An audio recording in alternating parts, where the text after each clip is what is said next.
السلام علیکم ناظرین، پروگرام دکھ اور سکھ کے ساتھ میں ہوں آپ کا میزبان، آپ کا دوست، آپ کا ہوسٹ تنزیل چودھری۔ اس ٹائم ہم موجود ہیں تھلہ شریف کی درگاہ کے مقام پر۔ میرے ساتھ بزرگ ہستی خواجہ غلام نصیر الدین محمود چشتی نظامی صاحب میرے ساتھ موجود ہیں۔ موجودہ صورتحال میں ملک جس صورتحال سے گزر رہا ہے وہاں پر دین کے ساتھ منسلک ہونا وقت کی اشد اور اہم ضرورت ہے۔ میں اس ٹائم تھلہ شریف درگاہ پر موجود ہوں، میرے ساتھ خواجہ غلام نصیر الدین محمود چشتی صاحب موجود ہیں۔ خواجہ صاحب بتائیے گا کہ اس درگاہ سے لوگ کس طریقے سے فیض یاب ہو رہے ہیں، اور یہ درگاہ کب قیام عمل میں آئی، اور اس درگاہ کا تاریخی حیثیت کیا ہے؟ یہ درگاہ کے سلطان العاشقین حضرت خواجہ محمد عمر بخش رحمۃ اللہ علیہ 18ویں صدی میں آمد پر لمحہ، پھر اسی موجودہ درگاہ کے نزدیک ایک قبرستان میں آئے، روحانی اشارے پر آئے، اور آپ کا سکر و صحف، یعنی وہ کبھی سکر میں رہتے، کبھی جاگ میں ہوتے، کبھی سو جاتے، لیکن آپ کی یہ کیفیت، آپ کے اعضاء، آپ کے جسم کے ٹکڑے ٹکڑے ہو جاتے۔ آپ کی یہ کیفیت دیکھ کر بہت سے لوگ آپ کی عقیدت میں آئے۔ آپ حضرت کا یہ عالم دیکھ کر احمد پور کے عبدالرحیم شاہ اور رحیم آباد کے سردار نور محمد گرویدہ تھے۔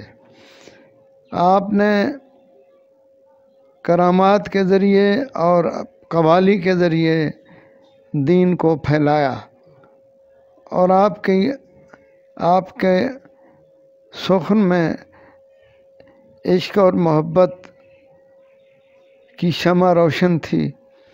آپ ہمیشہ لوگوں کو معرفت اور عشق اور سچی عبادت کا درس دیتے تھے۔ آپ کے چچا کا مزار پر انوار خان بیلہ کے نزدیک ہے۔ آپ نے حضرت شیخ محمد عثمان نام نامی تھا، آپ کے والد کے چھوٹے بھائی تھے۔ آپ اپنے وقت کے قطب عالم تھے، سید الاولیاء تھے۔ آپ کو نبی پاک صلی اللہ علیہ وسلم نے کئی مرتبہ زیارت سے مشرف فرمایا۔ شیخ محمد عثمان اپنے وقت کے شاعر بھی تھے، عالم بہت بڑے تھے۔ آپ نے حضرت خواجہ غلام فرید جب پیدا ہوئے تو آپ کا قیام اس وقت چاچڑان شریف میں تھا۔ آپ کے والد حضرت خواجہ خدا بخش خواجہ غلام فرید کے والد سے آپ کے والد کا آپ کے ساتھ بہت پیار تھا، ایک دوسرے کو اپنا محبوب سمجھتے تھے۔ غلام فرید کا نام نامی میرے حضرت دادا نے حضرت محمد عثمان نے تجویز فرمایا، اور تاریخی ولادت نامہ بھی لکھا، کلمی، جو آج تک موجود ہے۔ حضرت نے خواجہ غلام فرید کے ولادت نامے میں فارسی اور عربی کے اشعار لکھے۔ یہ حضور کے چچا اور مرشد نے تقریباً 7 حج مبارک پڑھے اور وہاں رہے۔ قیام آپ کا سعودیہ میں رہا۔ آپ نے تقریباً 100 قریب کلمی مخطوطے بھی لکھے، جس میں تاریخی بزرگ ابن عربی، جو تصوف کے امام مانے جاتے ہیں، ان کی وہ کتاب جو حضرت ابن عربی کو سید الانبیاء امام انبیاء کے ہاتھ سے ملی، اس کتاب کا مقدمہ بھی آپ نے لکھا، اور کئی کتب تصوف پہ آپ نے یعنی مخطوط نقل بھی فرمائے، اور آپ نے ایک رسالہ حفظ الایمان لکھا، وہ آپ کی تصنیف ہے۔ دوسرے کئی کتب جو کہ عرب اور ہندوستان میں مشہور و معروف ہیں۔ حضرت ابن فرید الدین عطار جو صوفیاء کے امام ہیں، آپ نے ان کی ایک کتاب منطق الطیر بھی ہاتھ سے لکھی۔ حضرت مولانا رومی علیہ رحمت، جلال الدین رومی کی کتاب، مشہور کتاب مثنوی رومی پر حاشیہ بھی لکھا، اور اس کی ایک دوسری کتاب بھی لکھی شرح۔ تو یہ کتابیں جو کہ اپنے صوفیہ پڑھاتے ہیں، آپ کے قلم مبارک کی ہاتھ کی لکھی ہوئی موجود ہیں اس خانقاہ میں۔ یہ سلسلہ سن 1856 سے شروع ہوا، جو آج تک یعنی پنجاب کے علاوہ بلوچستان تک پھیلا ہوا ہے۔ بلوچستان کے سابق پرائم منسٹر اور سابق گورنر اور سابق ہائی کورٹ بلوچستان کے چیف جسٹس حاجی ہزار خان کھوسا، ان کا خاندان، ان کے سسر کے بھائی، یہ تمام لوگ حضرت کے یعنی سلسلہ بیعت میں شامل ہوئے۔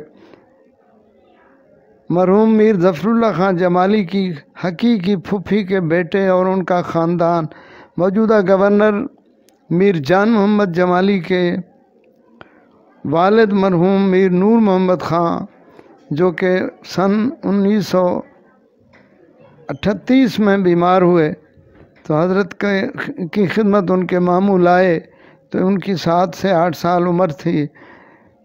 حضور نے میرے نانا جو اس دربار کے پہلے سجادہ نشین بنے اور صاحب خانقاہ حضرت عمر بخش کے حقیقی نواسے تھے، آپ اپنے وقت کے کتب عالم تھے، آپ نے ان کو دعا فرمائی اور دعا دی، نگاہ فقط نگاہ سے ہوتا ہے فیصلہ دل کا، وہ شفا یاب ہو گئے۔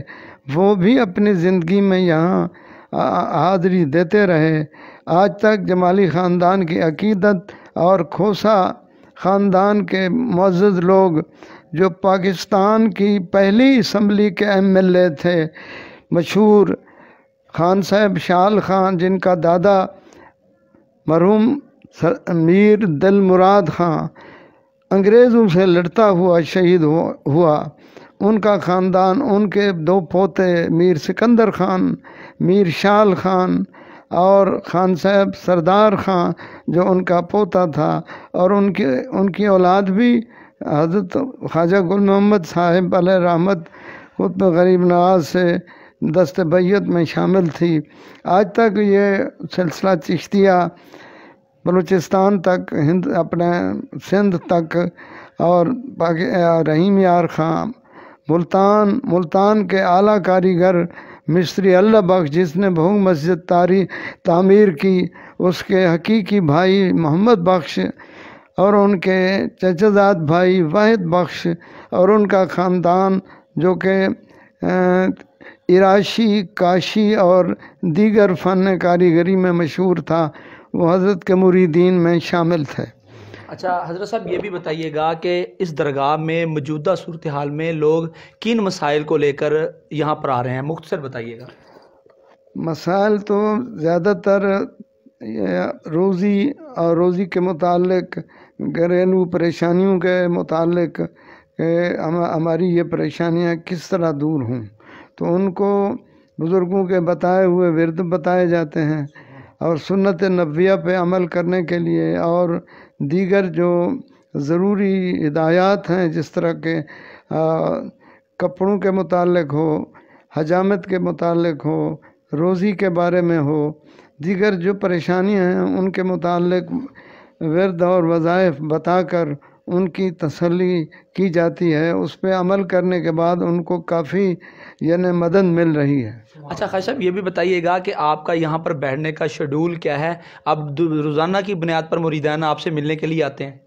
میں صبح 10 سے 9 بجے آ جاتا ہوں، 1-2 بجے تک بیٹھتا ہوں۔